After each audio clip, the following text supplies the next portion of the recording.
1. Nf3 is a flexible opening move, often leading to hypermodern defenses where control of the center is exerted from a distance, allowing white to develop pieces harmoniously and prepare for central pawn breaks later on.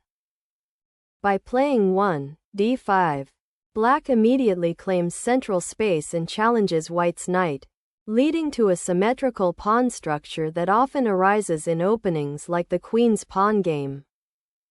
This move initiates a King's Indian attack setup, aiming for a flexible pawn structure and control of the kingside, with the bishop to be fianchettoed on g2 to pressure black's center. This move, 2, circa 5, immediately challenges white's central pawn structure and aims to control more space in the center, creating imbalances and potentially leading to a more dynamic game similar to a reversed King's Indian attack structure.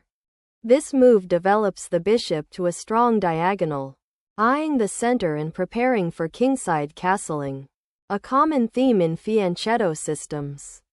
This move develops a piece and supports the central pawn, aligning with common positional goals in many King's Indian attack or ready opening structures. Castling on the kingside safely tucks the king away and connects the rooks, preparing to bring them actively into play.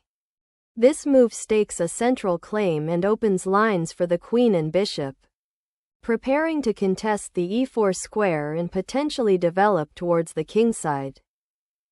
This move immediately challenges black's central pawn on d5, aiming to destabilize their pawn structure and potentially gain a queenside space advantage by forcing a pawn exchange or creating an isolated pawn for black.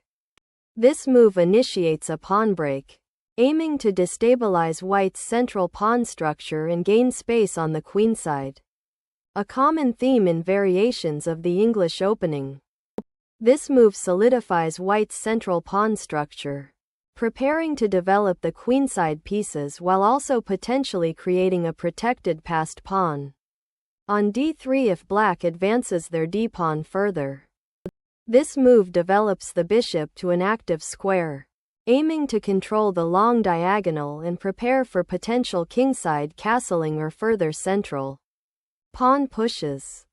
This move prepares to develop the kingside bishop and allows the queen to potentially support a central pawn push, aiming for a solid pawn structure and active piece play. This move develops the knight to its most flexible square, preparing to challenge white's central control and potentially reinforce black's pawn on e5 while also freeing the f8 bishop. This exchange of pawns opens the d-file for white's rook and queen, aiming to exploit the central tension created by black's advanced d4 pawn. This pawn recapture maintains a central pawn majority for black and keeps the c-file open, allowing for potential queenside pressure later. This move prevents black from playing b5, which would contest the central control and potentially open lines for their pieces. This move 9, a5 initiates a queenside expansion to gain space and prevent white's intended b4 pawn break, while also creating a potential outpost on b4 for a knight. This move prepares to develop the knight to its most active square on f1, allowing for easy reinforcement of the kingside and potential for maneuver. The move 10, ing6 repositions the knight to a more active square, preparing to challenge white's control of the d4 pawn and potentially support a future f5 push, aiming to liberate black's kingside. The rook move prepares to contest the central open e-file, potentially supporting a future pawn advance or creating pressure against black's kingside. With 11:00, black completes king safety and prepares to activate the rook, a standard defensive maneuver in this type of pawn structure where white has controlled the center. The queen repositions to c2 to support the pawn advance on c4 and prepare for potential kingside castling or to contest the c-file if it opens. This move Re8 reinforces the e-pawn, preparing to challenge white's central control and potentially open lines for black's rooks on the e-file. This move prepares to support the c4 pawn and potentially develop the queen's bishop to a more active diagonal, aiming to control key central squares and restrict black's knight on g6. This move prevents white's bishop from developing to g5 and creating immediate pressure on black's knight, while also preparing to potentially advance the g-pawn to g5 later in the game to gain space. This move prepares to transfer the rook to the d-file, aiming to contest control and activate it on a central open file. This move develops the bishop to an active square, supporting the central pawn structure and preparing to challenge white's control of the long diagonal. This pawn thrust initiates a pawn storm on the kingside, aiming to create weaknesses in black's pawn structure and open lines for white's pieces. This move develops the rook to its most active square, preparing to challenge control of the open c-file and potentially create attacking chances against white's queenside. This move c5 aims to restrict black's pieces, particularly the knight on g6, and create a strong pawn chain while potentially opening lines for white's rooks later. This move prepares to reposition the bishop to a more active diagonal on the queenside, potentially targeting white's kingside pawn structure or supporting future pawn breaks. This move aims to reroute the knight to a more active central square, potentially to c4 or e5, to increase pressure on black's queenside and support an eventual kingside attack. This move reinforces the pawn chain and prepares to challenge white's central control by creating counterplay on the kingside. The bishop on d2 is being repositioned to support the knight on c4 and prepare for potential pawn breaks or pressure along the light squares, aiming to control the long diagonal. This move shores up the king's position on the h-file and prepares to potentially defend the g-pawn if white advances it, while also providing an escape square for the king in certain lines. This move initiates an aggressive pawn break on the queenside, aiming to create weaknesses in black's pawn structure and open lines for white's pieces.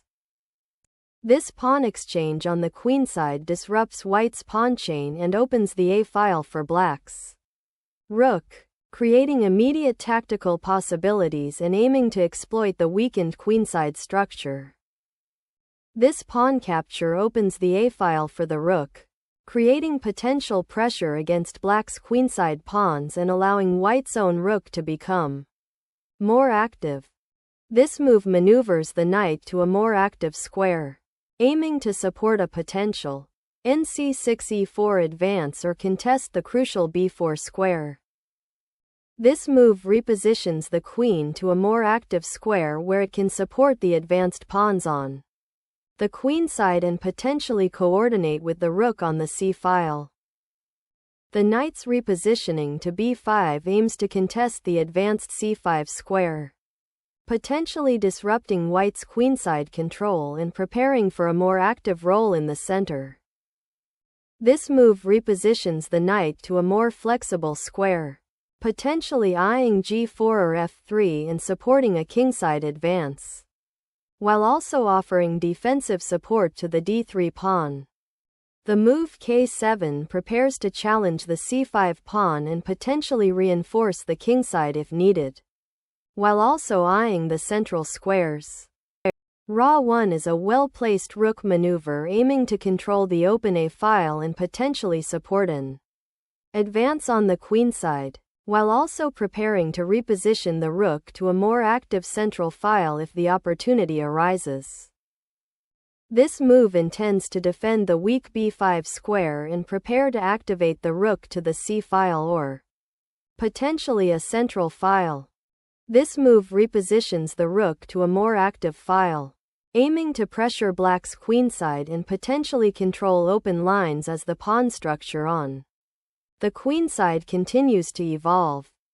Black repositions the bishop to an active square, preparing to exchange it for white's knight and open the c-file for the rook. This move boldly repositions the knight to exploit the open c-file and contest the key d4 square, aiming to disrupt black's central pawn structure and create attacking opportunities.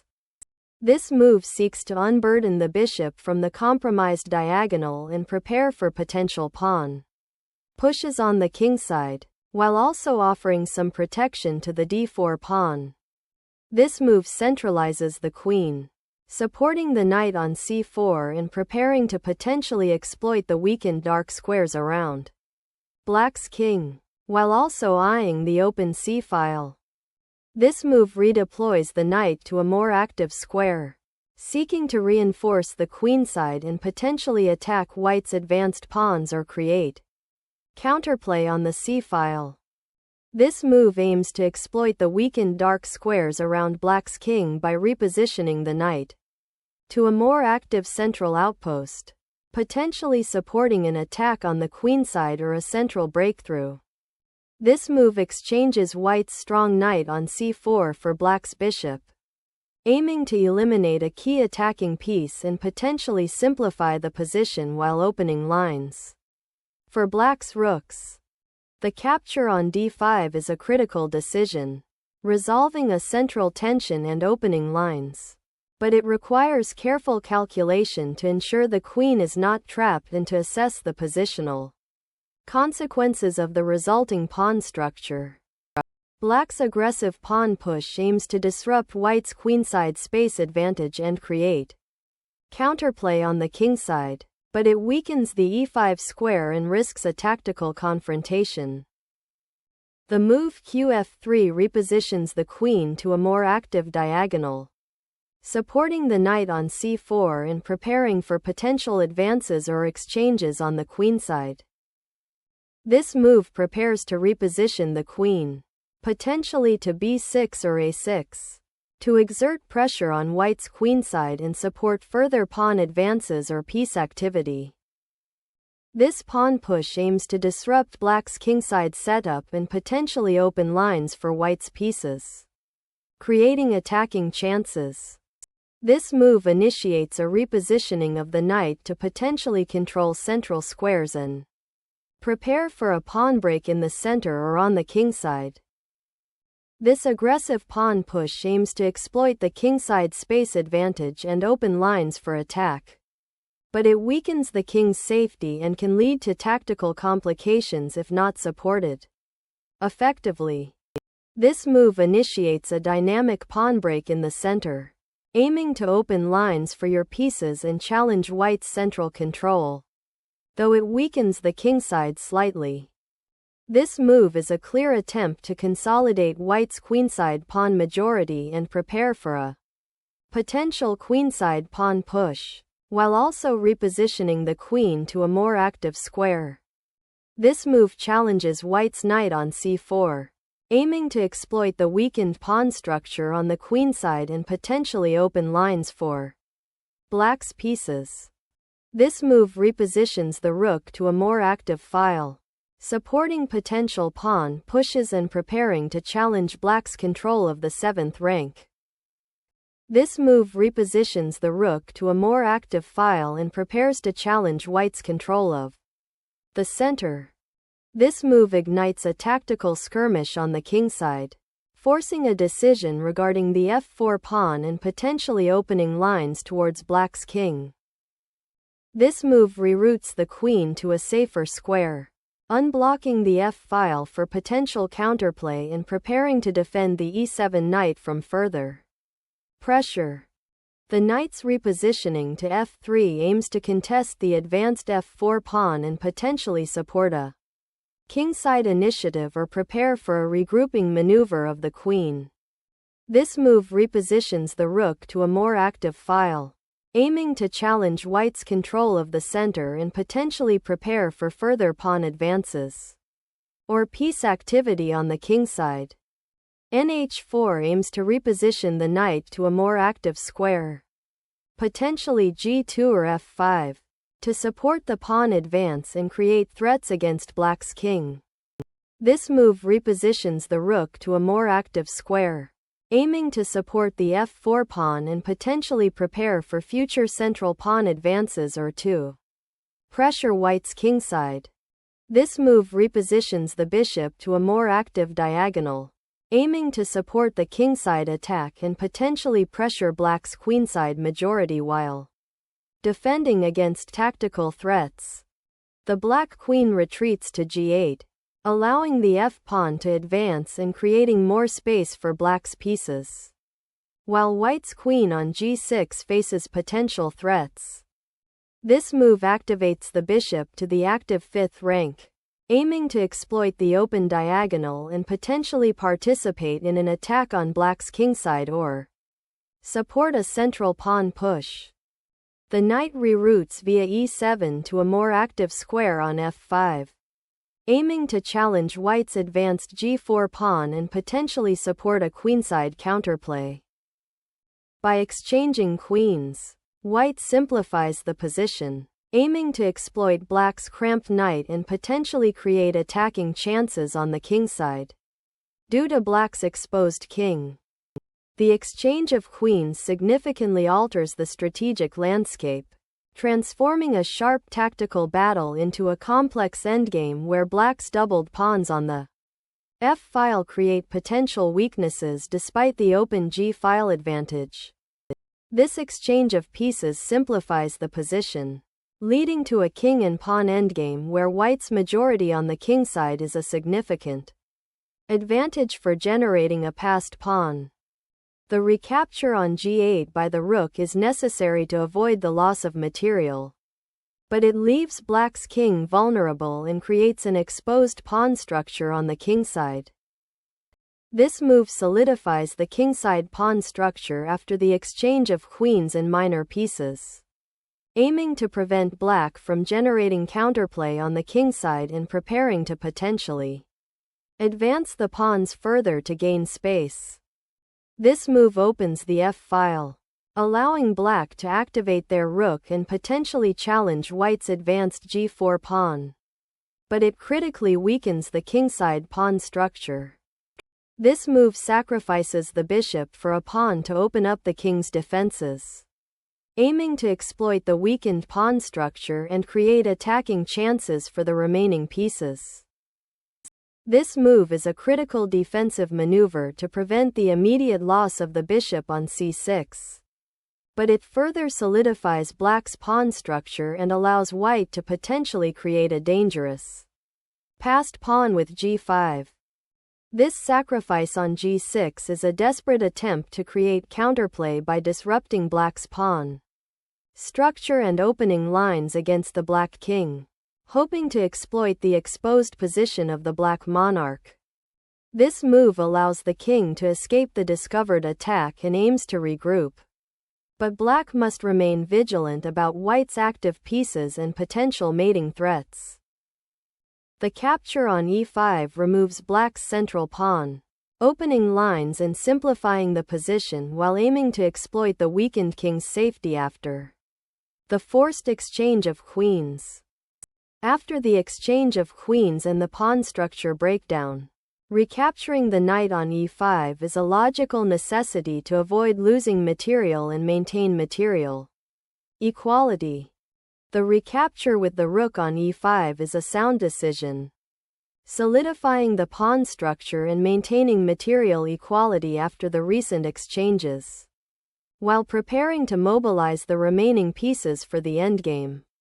This move resolves the material imbalance caused by white's pawn sacrifice, returning to an even material count and initiating a pawn race with black's isolated f-pawn.